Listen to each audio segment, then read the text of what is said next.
अचो त दुनिया जे पहिरें फिल्म जे शाइर जो निराली अंदाज़ सां अभ्यास करियो। दोस्तो, ही चैनल सब्सक्राइब करियो ऐं पोइ ही शेयर पढ़ो। ॾिनऊं ॾुखीअ खे जॾाईअ जो जाम, मंगल मुंहिंजे मन में ॿारियो हो त हमाम। आरग थियो आराम, काकुल पसी कांध जो। ॾुखीअ खे जॾाईअ जो जाम भरे ॾिनो अथऊं, अहिड़ो जाम भरे ॾिनऊं जंहिंसां हीअ ॾुखी जॾी थिए लाचार थिए। मुंहिंजे प्रिय मुंहिंजे मन में मंगल मंगालो सिगरी, जंहिंमें कोयला विझी सियारे जो हथ सेकबा आहिनि, खूरो ॿारियो आहे। हुन दोस्त मुंहिंजे अंदर में हमाम ॿारियो आहे। उन्हनि खां आराम खसिजी वियो आहे, उहे आराम खां परे थी विया आहिनि, जिन पिरीअ जा ज़ुल्फ़ संवारियल ॾिठा आहिनि।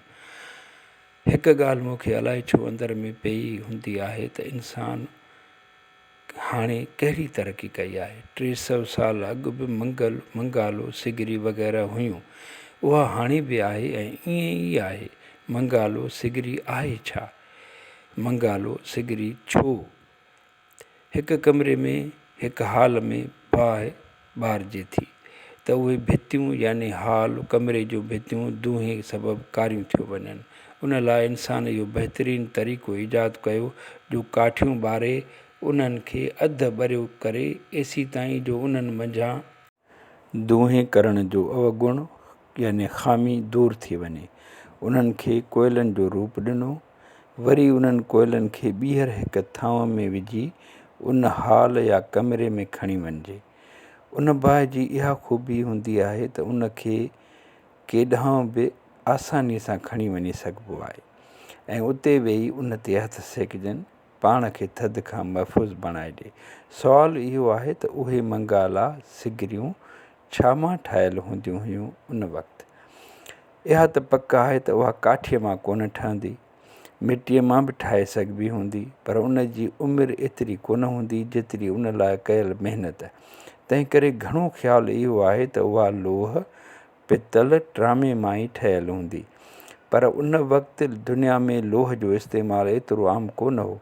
उन जो मतिलबु इहो थियो त रुॻो मुंहनि जे दड़े मां मिलियल ढकियल कवर ॾी नालियूं ई असांजे सुधरियल समाज जोड़ींदड़ जी निशानदेही कोन थियूं कनि, ॿियूं बि केतिरियूं शयूं गवाह आहिनि इन जूं।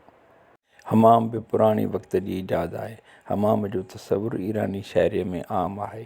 सादीअ जो ही शेर ऐं ॿियनि केतिरा ई शेर उन्हनि जी निशानदेही कनि था।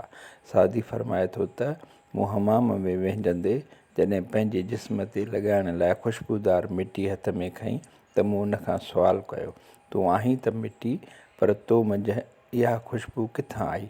मिटीअ वराणियो त हा, मां बिल्कुलु मिटी ई आहियां, पर मां हिकु गुल जी सोबत में रही आहियां। उहो गुल मूं ते इनायत करे वियो, मूं में पंहिंजी ख़ुशबू छॾे वियो। सादीअ इहा सम्झाणी ॾिनी त गुलनि जहिड़ा माण्हू अव्हां जे अंदर खे गुलनि जहिड़ो बणाईंदा, उन्हनि जी सोबत अव्हां लाइ सुठी साबित थींदी। सिंध बि हमाम रखंदड़ हूंदी हुई, उहा ॻाल्हि बि का घटि कोन्हे। हमाम में गरम पाणीअ सां तड़ जो एहतमाम थियल हूंदो हो। हूअं त पुराणनि अंग्रेज़ी फिल्मुनि में फ़िरौननि जा हमाम बि ॾेखारियल आहिनि, जिन में टाइल जहिड़ियूं शयूं इस्तेमालु थियल आहिनि। उहा ॻाल्हि मञिजे थी त उहे फिल्मूं हाणे जूं ठहियल आहिनि, उन में टाइल ॾेखारणु का वॾी ॻाल्हि कोन्हे, पर अंग्रेज़ी फिल्मूं असां वारनि फिल्मुनि वांगुरु न हूंदियूं आहिनि। उन्हनि में उन शइ जो तमामु घणो ख़्यालु रखियो वेंदो आहे त वक़्त जी ईजाद जहिड़ियूं शयूं ॾेखारिजनि। मिसाल तौरु फ़िरौननि जे वक़्त जे फिल्मुनि में माण्हू चम्पल बूट कहिड़ो पाईंदा हुआ, उहे ई इस्तेमालु थियल आहिनि। उन जी फिल्म बंदीअ दौरान इहो बि ख़्यालु कयो वेंदो आहे त किथे रस्ते वेंदे का लड़ाई ॾेखारींदे अहिड़ी शइ नज़र न अची वञे जेका उन वक़्तु ईजाद थियल न हुई। फिल्म में कंहिं कमरे में वेठल माण्हुनि खे कपिड़ा पातल बि अहिड़ा हुजनि जेके उन वक़्तु राइज हुआ। कमरे में सर्दीअ वारे मंज़र में किथे एसी या पखे जी हवा सां कपिड़ा या उन्हनि जो को पांध उॾामंदे नज़र न अचणु घुरिजे, वग़ैरह वग़ैरह।